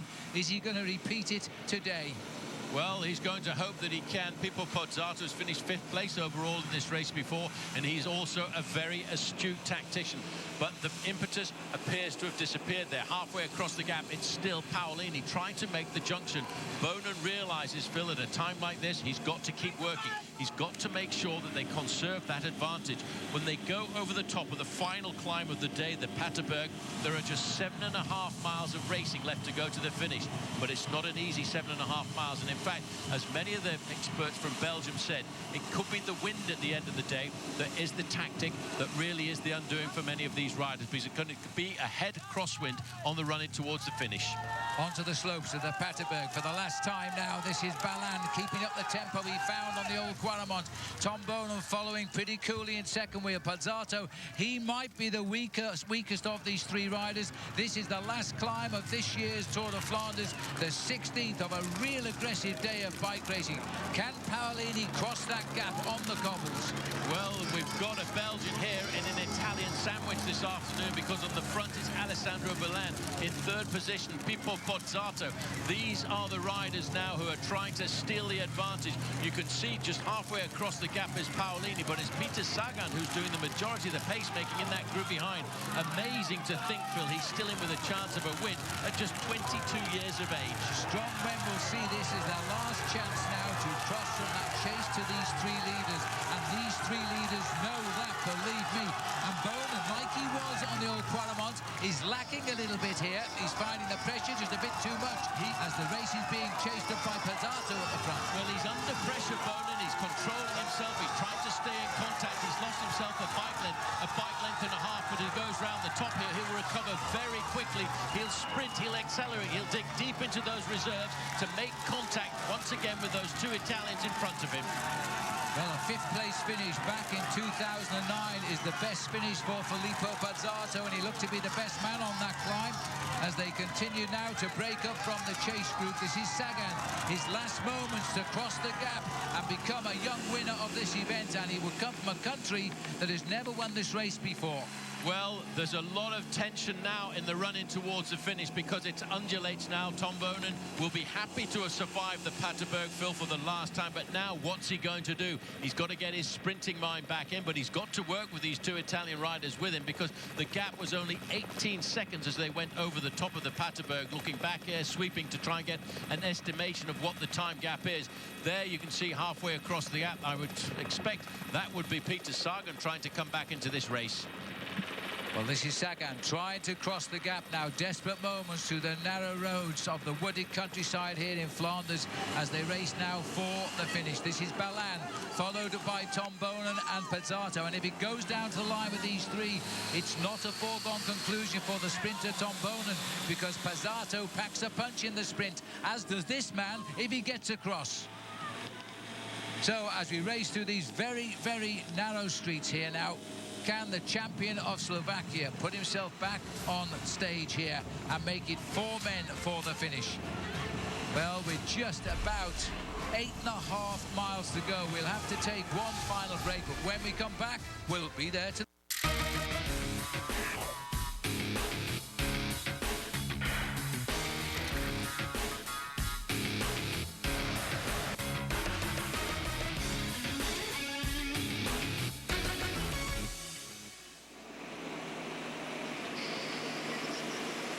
And we're back, and it's every man for himself now in the Tour of Flanders. We're getting down to the last 6 miles to go. This is Peter Sagan, but he's being swept up here by a group, and there's still those three riders out in front. Well, the three riders in front certainly have set the race on fire here this afternoon. Big names as well. Pippo Pozzato is the man with lots of firepower. Former winner of this race, Alessandro Balin. Former two-time winner of this race, Tom Bonan.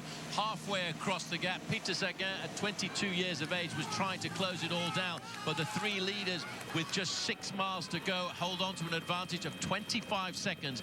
No one is shirking any of the pacemaking in this leading group of three, and they have to work this downfill all the way down to the line if they want to survive. There are no more hills. That is the gap, which is getting itself reorganized again. The cream certainly has risen to the top, but with 9 kilometres or 5 and a bit miles to go, there's time for it to go sour. This is Peter Sagan. He refuses to give up. Paolini's gone into the back of the chase group. He was up the road, he's come back. We've still got Jerome here. We've got also Sylvain Chavanel. We have a great ride being done by the New Zealand rider Hayden Rolston as well. There he is, just dropping down in the black top to his jersey. He's done well to read this breakaway. Well, Quick Step and BMC Racing are in a very good position tactically, because that rider from BMC Racing, the American team, was Greg Van Avermaet, himself a very fast finisher. He will sit there and hope that they don't get caught and lead the chance for a victory to his own teammate, as we start to see now the acceleration. And this, in fact, is a Kiwi rider on radio, Shack Nissan Trek, Hayden Rolston, a former brilliant track rider. Yes, a man who's had a heart problem, but the doctors first of all told him never to ride a bike again. He took a second opinion. They said, go and ride your bike again. And this is the result. Hayden Rolson now spearheading here for Radio Shack. Remember that sadly today they've lost their outstanding favourite, Fabian Cancellara, out 38 miles to race. And his team tell us he has a suspected broken collarbone. 3 men now, Phil, still lead the race, and it's almost a half a minute advantage over Peter Sagan. It doesn't look as if these riders are really putting the hammer down, but the clock is what's telling us the truth. It's almost half a minute. That corresponds to around about 500 yards advantage over the chasers. 8 kilometres or 5 miles left to go. The chief referee on the left of our picture there now in the prime position to see what is happening behind. If those riders come close, he will move those cars so they don't leapfrog across to the leaders. Tom Bonen, he's only here now, I think, Paul, because he's Belgian. He's too proud, but I think he's absolutely shattered. He has really been put under pressure by the attacks of these 2 Italians. First of all, by the attack of Alessandro Balin, then by the acceleration of the man in the lime green jersey on the right-hand side there, Pippo Pozzato. And yes, not only is he Belgian, Phil, but he's Flemish. And that's what this bike race is all about. It's about the Flanders, the Vlaanderen, and that's why they've all turned out today. Almost 750,000 people have lined the streets of the Flanders here this afternoon with one hope, one desire in mind, to see a Belgian winner. And the name they all uttered this morning was Tommeke, and that's his nickname for Boonen. Well, the Belgians have won this race, as I said earlier, 67 times, and there was a period between 1924 and 1948 they were never beaten, 25 straight years. The Italians, in contrast, have won this race only 10 times, and now the odds are 2-1 against Bonen. Well, that's theoretical, Phil, but I would say it's a 50-50 chance for Tom Bonen here this afternoon, because he is the man with the fastest finish. He's won on 7 occasions so far this year, and I'd have to say not only has his form and strength come back, but his mental has come back, his mental approach. And that could be sometimes the more powerful thing when it comes to the end of a bike race like this, especially when you've won it before in the past. Well, we're seeing him today in Flanders live. Remember, we'll see him live again in Paris-Roubaix next week, and he's going to be in the mix again. That's also a race he has won in the past. But right now, Tom Bonen would give all his victories away to win this event for Belgium now. Massive crowds throughout. There's a huge crowd in the new finish in Oudenaarde, which is a long, straight finish. Peter Sagan here has tried his heart out today. Nobody has helped him, and it looks as though he's given up and he's fallen back into the chase. Hats off, though, Phil, because he saw the move. He knew the move that he needed to be with. He could feel the power going out of this group that he was with and said, right, I've got to get across the gap. He took the one last chance that he could to try and get himself to this leading group of 3 riders. These are serious men. Pozzato in the lime green, in the black and red, Alessandro Balin riding like he hasn't ridden since 2009. And, of course, I'd have to say probably a similar thing for Tom Bonen. He's been dogged by accidents and illness over the last couple of seasons, but this year he's back to being the man that he was a couple of seasons ago. Now, 7 kilometres to go, just under 5 miles from the finish. The boys here are going to start thinking, how are they going to beat one another? That might cause them to slow a little bit. They can all sprint, and in theory now, for me, the best sprinter will be Pozzato. Well, I'm going to have to disagree with you on that one, Phil, just for a change, because, in fact, for me, the best sprinter is Tom Bonen. He's a great sprinter. He's worn the green jersey in the Tour de France. He's won stages in the Grand Tours. He knows how to sprint, but it's always difficult. When you're in a 3-man group, it's not quite the same. There is always the chance that you make a mistake. You lead out a little bit too early. That gap is foreshortened by the camera there, because it's now, in fact, almost a 1-minute advantage. But these 3 leaders, they must continue to collaborate. Well, Pozzato doing more than his fair share of work at the moment. 5th in this event in 2009, 6th the year before that. He's never been on the podium, though. And Balin and Bonen have both won this event. There is the official 5 kilometres to go, and we agree with that on our GPS right now. 56 seconds at 5 kilometres to go. In theory, that should be enough, but will it be? Well, theoretically, they should survive. I think they will survive because I think their guts have been taken out of the chase group behind. If we're talking about the success of professional bike riders here, well, Alessandro Balin, Phil, he's won 12 races throughout his career. Yes, some of them have been huge races. Pipo Pozzato in the lime green there, he's won 46 races. Tom Boonen, number 21, he's the most prolific winner in this leading group with 116 victories to his career since he turned professional back in 2002. And that's the man who's grimacing, just passing in and out to the right of our picture now, knowing he's got all the pressure of the day. But let's face it, all week he's had the pressure of the day because the newspapers have been flashing headlines every day about Tommeke. Tommeke's the affectionate way of speaking in the Flemish language when you're talking about the boy. And Tommeke today is on everybody's lips. 5 kilometres to go for the chase, and all of a sudden the energy has gone from that group. 3 miles of racing is what remains here. Tommeke Boonen, he's got his teammate, team manager up alongside him, Wilfred Peters. Peters himself, a seasoned professional rider in the one-day classics, giving him some advice, some last-minute encouragement, just reminding him the pressure of the whole of this nation is on his shoulders here this afternoon. There's probably around about 70% of the television figures in Belgium this afternoon are watching these images of the Ronde van Vlaanderen.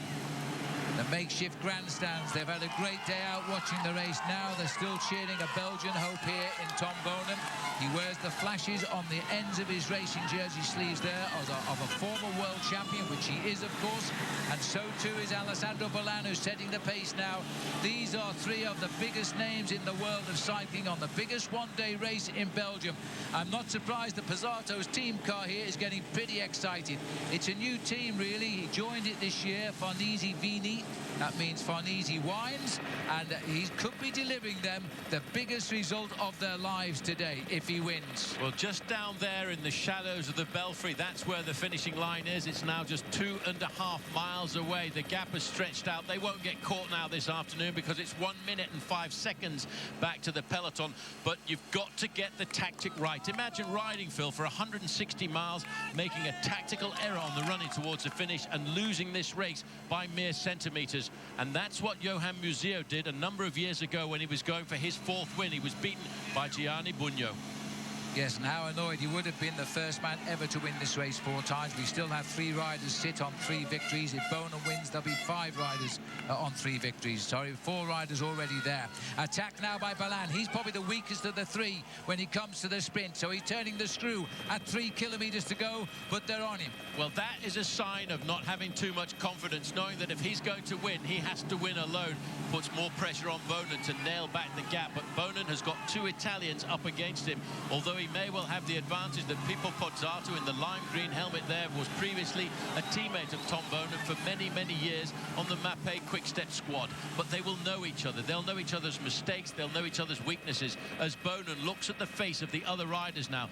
You can see Pozzato there, that little swing of his hand there says, come on, guys, we still got to keep working. If we mess around too far from the finish, we'll find ourselves getting caught on the running towards the line. Pozzato now waving his arm. He doesn't want to be in the front, and I can't blame him at 2.5 kilometres out from the finishing line. That's about 1.25 miles to go. He's a 2-time winner of stages of the Tour de France. He won in Saint-Brieuc and in Autun. His last win coming in 07. He's won both of those stages with his sprint. And there's the attack, almost telepathy there because Alessandro advertised it, and he's gone, heading for the 2 kilometre to go banner. Well, as they say in professional cycling, Phil, that is telephoning in advance your attack there because he attacked from the front, but no. Boonen was nervous. Boonen was ready. I think he's more concerned about the rider in 3rd position, though, because Pipo Pozzato, he is a prolific winner, 46 wins to his credit throughout his career. But the man trying to take advantage of the marking of the 2 riders in 2nd, 3rd position is Balin. But Balin, I believe, Phil, has to get away alone if he wants to win. Pozzato is in the ideal position, but they can't mess about like this. They've got to make sure they keep riding up to the final kilometre and then settle it like men. Well, Balin has quite clearly told us he can't win the sprint, and he's trying desperately to get away. He's going to try and get away again before the finish. Maybe he'll be forced to go at 1,000 metres, just over half a mile from the line. He looks across at Tom Boonen. Boonen will wait for Pozzato to make the first move, I would think, and try and take him on the line.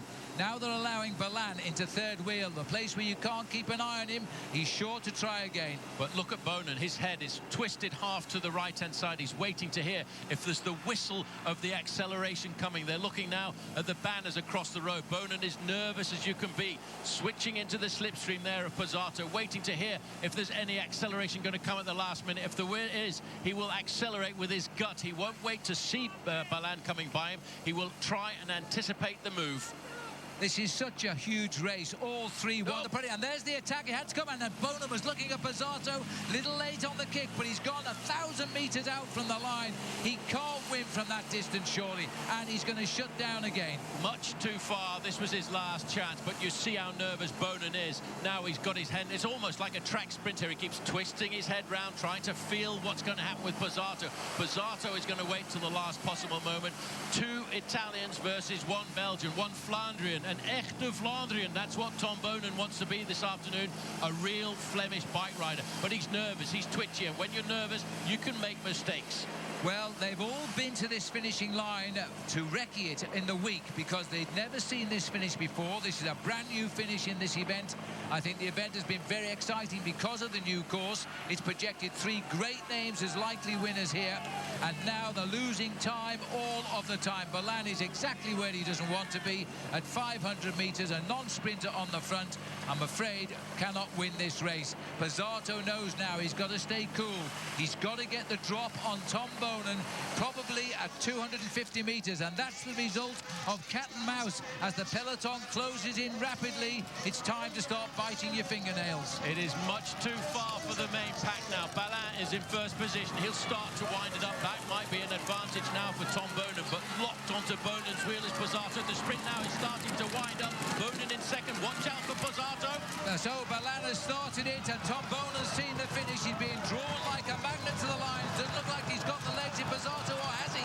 Pozzato is coming, but on the line. Tom Bonin gets it. He becomes the winner again. He joins the elite famous 5 club now as one of only 5 men to win the race 3 times in his career.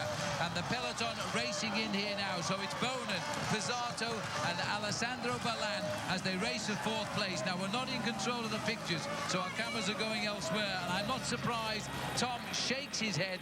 What a magical couple of weeks he has had in the Belgian Classics as we now commence the sprint for 4th. Well, coming up to the line over on the right-hand side there, there is Luca Paolini, who was a great sprinter many years ago, and he's going to hang on here for 4th place. On the line there, it looks though as if it was Greg van Avermaet. Phil winds it up as well for Team BMC, and I think he got 4th place just on the line there, ahead of Paolini. That's a very good result for Greg van Avermaet, and a great day out too for the American Team BMC, but they have to settle for 3rd and 4th, and not what they would have preferred, probably 1st and 4th. As Tom Bonin now being chased down the straight here. Bonin salutes his public. It has been an incredible race for him, and it just gets better and better. The resurgence of Tomica is what they will call it here. 2nd in Het Nieuwsblad at the start of the season, a local Belgian classic. Then he had a record 5th win in the Grand Prix E3, which is named after the local freeway here, which takes you across Europe. And then just the other day, he won the other classic, Gent-Wevelgem. And now, Paul, he sits here mobbed as a 3-time winner of the Ronde van Vlaanderen. And there's Patrick Lefevere. Patrick Lefevere has been a team manager, Phil, back since 1983. I have to say, he has managed to change with the times. We've got a brand new team here this afternoon. So, well, it's all come good for Belgium. A new course, a controversial one, but it's come good with a Belgian winner. It is the 68th victory in 96 attempts by Belgian cyclists to win the Ronde van Vlaanderen. And now, Tom Bonin joins Arkiel Buys, Eric Le Mans, Fiorino Magni and Johan Museo as the only men to have won this event 3 times. Well, it's all joy in the Belgian camp here this afternoon. And obviously Bonin, he must have been very nervous right down towards the end. He looked as if those legs were buckling underneath him, but that is his style. Pipo Pozzato came up alongside him, but in the end he didn't have that final kick to come over the top of the big Belgian. Well, this is the traditional mobbing of the winner now. Remember, he's getting ready, made ready for the presentation. He'll also have to submit to the doping controls in the same region here. I think we can say that the new well, not the new organisation, but the newly organised route for this race has been a success. 6 hours and 4 minutes was the race-winning time. The yellow flags here with the black line on are the regional flag of Flanders. It has been a very, very difficult race to actually read today, and the strongest men came out in the end. A huge result for Tom Bonen, and I make that his 117th win of a career which began in 2002. And more than that, Paul, it's his 8th win of this year, which is ahead of everybody else. Well, Balan is the man who starts to wind it up. And you can just see there, Bonen, as soon as he sees the gap open up, as soon as he knows he's got the ability to go right the way down towards the line, he goes full gas. He can feel, he can sense the acceleration coming up alongside him, but he knows as the line gets that little bit clearer, Pozzato's not going to come past him on this occasion. Half a bicycle length is enough to be the king of Flanders for another day. Punches the air there. He had to concentrate because the photographers stand just about 50 yards after the finishing line to get the shots for the morning papers. He managed to sidestep those. This is a huge result for Tom Bonen. He's had a couple of years in the doldrums, it has to be said. I thought that the arrival of Mark Cavendish, who is consistently beating him in the sprints, Cavendish, by the way, choosing not to ride today. Now he's come back big time, and he can't do a thing wrong. He's been winning since he won the first 7th stage of the Tour San Luis in Argentina back in January. He's never stopped winning since. They had to manoeuvre Alessandro Balan into the lead. He's the non-sprinter. He had his goes on the course. He couldn't shake him, so they forced him to open up the sprint, and then Bonen could not wait to let Pozzato alongside him because he was quick today. Well, he was, but Pozzato was in the ideal position. If he was going to win, this was the best setup he could have wished for this afternoon, but Bonen is a strong man when he gets that massive gear going, and all Pozzato could do would come up alongside him, almost a half a bicycle length behind, but no closer. Filippo's sad, but he'll be delighted with second place when he looks back on it tonight. I'm sure about that. It's his finest ever finish. It follows up his 5th and his 6th place finishes in the years gone by. Now there is a typical Belgian crowd enjoying the moment here. Their man has won. And as Belgium, as you probably know, is a great country for beer, there'll be a few gallons of it drunk tonight. So as the clouds continue here, we haven't finished our live coverage yet. We will be coming back after this break, and we will show you all of the prize presentation. So stay with us. This has been a great edition of the Ronde van Vlaanderen, and for us, with these live pictures, it's not over yet. We'll see you in just a few moments for the full prize presentation. See you soon.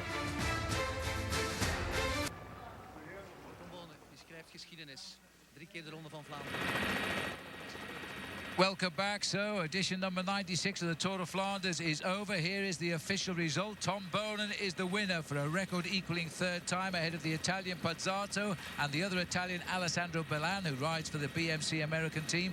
Greg van Avermaet crosses the line in 4th, just ahead of Peter Sagan. Where did he find the strength to sprint? Nicky Terpstra was in 6th place. Further down, all sprinters, Luca Paolini, and a great result by Tommy Vogler.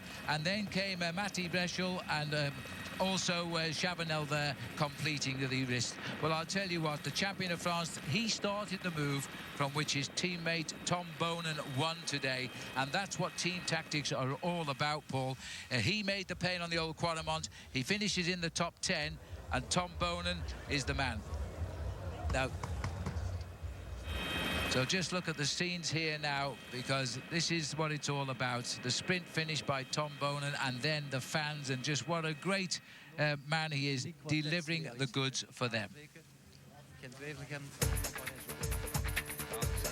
So happy days for the former Belgian champion. There he is, the big gritting of the teeth there, Paul. Just a little smile coming on Pozzato's face. He thinks, I can't do it. A wry smile. He knew he couldn't beat the big man who is firing back again on all 8 cylinders here this afternoon, Tom Bonen. He's got the form back. He's going to be a difficult man to beat next week, of course, in the Paris-Roubaix Classic. And so Tom Bonen now. Dat Fabian gevallen was. Well, you can maybe be able to hear what he's saying, but I'm afraid we can't hear in Belgium. Sat right next door to him as well. You see the stripes of his World Championships around the cuff and collar. As he's looking here at the The interview, I understand, is in Flemish, but unfortunately we can't hear the words at the moment. One more question in English. So Tom Bonen going to be pretty happy. Johan Museeuw, Erik Leman tussendoor en nu Tom Bonen. Now Tom Bonen. Yeah, it's amazing. I wasn't expecting it. I was even not feeling super today. I don't know why, but I was feeling a little bit tired on the race. And but as the race went on, I kept the same feeling. I think the others went tired. But then in the final, I had to count on my sprint. I was not strong enough to ride it to the finish solo. But then with the three guys, this final, I think it was an amazing race with an amazing finish. Dankjewel. And there is Johan Museeuw talking to Wilfred Peters briefly there. So Johan Museeuw himself, the last three-time winner. He won in 93, 95 and 1998. And so Museeuw talking there with Wilfred Peters, who's one of the team management of Tom Bonen's squad here. As we look out across Oudenaarde, there's the situation. This was a UCI World Tour event, and Tom Bonen's gone to the top now, ahead of Simon Gerrans, the winner of Milan-San Remo, who wasn't riding today. Vincenzo Nibali in third place, he wasn't here. Sagan is in fourth now, with his fine riding today. Valverde is fifth, he wasn't here. Freire was here, didn't see much of him. Michael Albacini, Bradley Wiggins, who won Paris-Nice, you may recall. If you watched that with us, I hope you did. Alessandro Ballan coming in there to the top 10 as well. So, as we look out across Oudenaarde for not quite the last time, let's have a look, first of all, at our Michelob Ultra ride of the day. Who else could it be, Paul, but Tom Bonen? Well, it would have to be Tom Bonen, Phil, because that was a magnificent sprint that he laid in there. Very nervous down to the final few moments of the race, but when it came down to the moment when he needed to open up the gas, he did it with perfect timing to get himself the victory that he's been dreaming about since the start of this season. No, it really was an impressive acceleration, and that's what gave him the victory today. And that's your Michelob Ultra ride of the day. So, as we rejoin the world feed, this is the women here who finished earlier. They used a shortened version of the same course the men. Christian Armstrong here came home in second place. In fact, North America had a great day out because the Canadian rider Joëlle Numanville on the right there, she snatched the bunch sprint for third place. But Green Edge got the victory with Judith Arndt, their German. This is the new Australian team on the block this year. Their men's team not doing so well, sadly, today. But Judith Arndt flying the flag for the women with a victory for her here at the Tour of Flanders. Quite a surprise result, this, because a lot of the big names not featuring in the result at the end. There's Tom Bonen now telling everybody how it was. He looked absolutely shattered on the Old Quaremont. He struggled again on the Peterberg, Paul, but he's a champion, and he keeps on going. Well, I think, as you said, Phil, what really pushed him on over the last few kilometres was the fact that he was a Belgian, racing on Belgian territory. This was the arrival of the breakaway of the two women, with Judith Arndt getting that victory. They were just off the front end of the main field. I have to say, Christian Armstrong probably announcing that she's another big favourite for the upcoming Olympic Games, as she was in Beijing 4 years ago. Well, she was going to pack it all in. She's come back big time. And, yes, she still has the talent that it takes here. So Judith Arndt has got the gold medal today, and she hasn't quite got the hang of staying on the top podium, but she does know how to drink a bottle of champagne. Well done, Judith. Big result this for the Green Edge cycling team as well. They're dominating women's cycling just at the moment, with a little bit of intrusion from Marianne Vos, who surprisingly wasn't in the result today, at least not in the last three. So they step off now. We'll be closing very shortly, but let's see if we can hold pictures just long enough to see the men come on stage. There's the scene here in Oudenaarde. It's been a tremendous pleasure to bring you these live pictures all day today, and I hope you've enjoyed them as the riders continue on. There's Wilfred Peters on the right. Talking in the middle is Johan Museeuw, who until today was the last three-time winner. He was a great sprinter, and now a member of the press corps here. And Wilfred Peters holding court there. He was also a great cyclist in his day, but he didn't have the pleasure of winning the Tour of Flanders. Here they come onto stage. Alessandro Ballan in third place. Well, as Bolan checks out the flowers, the real Alessandros, who don't eat them, as we now wait for the next two to come on. I'm afraid we do have to close now because it is live. We have to return you to the network programming as Pizzato comes on, and he'll be followed by the great Tomica Bonen. But I'm afraid that wraps it up from here in Belgium. But tune in next weekend to the Epic Cycle presented by Michelob Ultra on NBC Sports Network as the Spring Classics will continue with Paris-Roubaix. The world's elite cyclists combat the hell of the north of France. Next Sunday morning at 9:30 Eastern, we're live again on NBC Sports Network. For a full cycling schedule, log on to our website at nbcsports.com. And don't miss the NHL and the NBC Sports Network tonight at 6:30. Congratulations to Tom Bonen. For Paul Sherwin, I'm Phil Liggett saying goodbye from Belgium. See you next week in France.